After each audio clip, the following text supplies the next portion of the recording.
சுட சுட தயாரான ருசியான மீன்.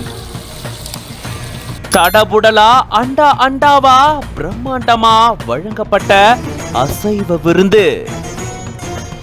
லட்சக்கணக்கான பக்தர்களோட களை கட்டிருக்கு மண்டைக்காடு பகவதி அம்மன் கோயில் மாசி திருவிழா.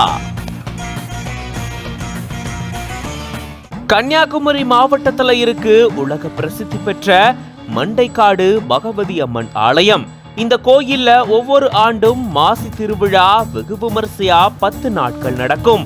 10ஆம் நாள் நடக்கக்கூடிய திருவிழாவானது வெகு விமரிசையா இருக்கும். இந்த திருவிழாவுக்கு கேரளா மற்றும் தமிழகத்தை சேர்ந்த பக்தர்கள் குடும்பங்களோட ஜாதி மத மொழி பாகுபாடு இல்லாம எல்லாரும் ஒன்று சேர்ந்து வந்து அம்மனை தரிசனம் செஞ்சுட்டு போறது வழக்கம்.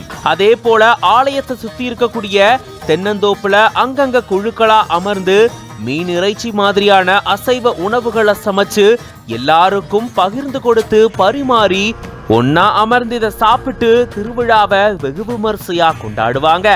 அந்த வகையில இந்த ஆண்டும் வெகு விமரிசையா இந்த திருவிழாவானது கொண்டாடப்பட்டிருக்கு.